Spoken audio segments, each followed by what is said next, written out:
President Obama is trying to bring stability to the housing market by injecting $275 billion to help refinance mortgages and increase borrowing. Well, that flow of credit could help people looking to buy a piece of property to call their own.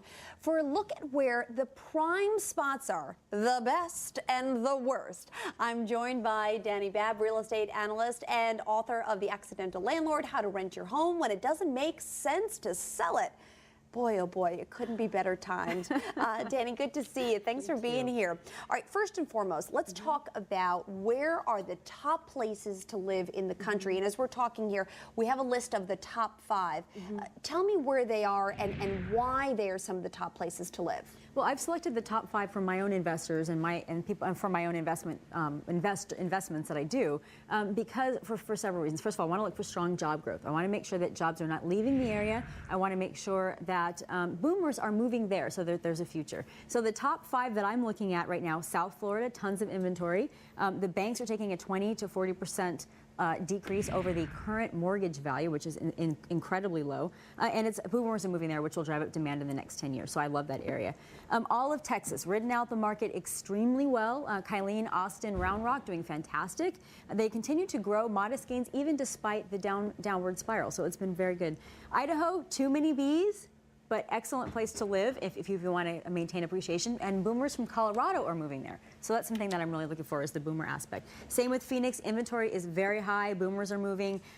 Jobs are not leaving the area, which is very good. And then, of course, Hawaii, while they've lost construction jobs, their market came down so much that it's now at a stable. It's reached some sort of floor. You know, it's interesting. A lot of people are going to look at that list, and they're going to be somewhat surprised because a couple of those places are places that had the highest foreclosure rates in the country. But what you're saying is they were propped up, they did have a bubble, but the opportunity is ripe right now to get a good deal, and they still have good jobs. You're absolutely right. And in particular, South Florida, I think, is the one that would most readily come to mind, right? I mean, we have crazy foreclosure rates. They're the 3rd highest in the nation. Actually, in South Florida, it's the highest in the nation. But they have a very strong infrastructure of people coming in that already have money. The boomer market. So if you're looking in those areas, Boca Raton, for example, Tampa, Clearwater, there's some great deals, and it's pretty stable right now. Wow. All right, so let's look now at, unfortunately, the 5 worst places to buy, and tell me why. We're going to bring it up, and you tell me why they might be the worst to buy. Okay. Well, first of all, I think in most of these places we've only begun to see the market decline. There it is, New York City at the top of the list. Right. We've only begun to see the market decline, or jobs are leaving in mass, or we're having a particular job problem, or they were so overheated by investors, and investors are letting the houses go. So those are the areas that I don't like very much.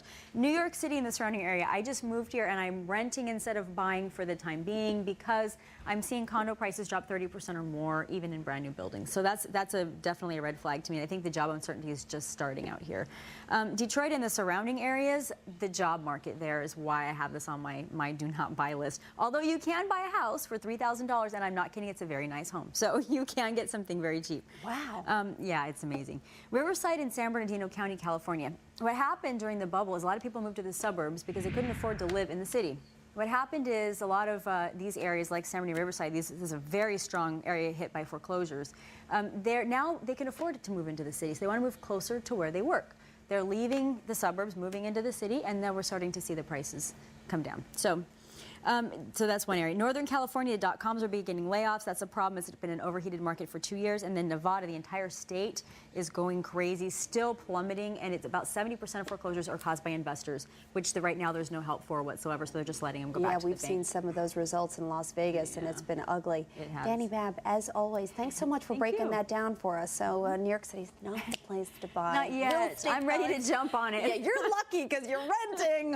All right, guys, we're going to take a quick break. When we come back, we're going to break down some of the analysis here on the markets. What can you expect today, and how much lower are we headed? It's looking ugly. We'll be right back.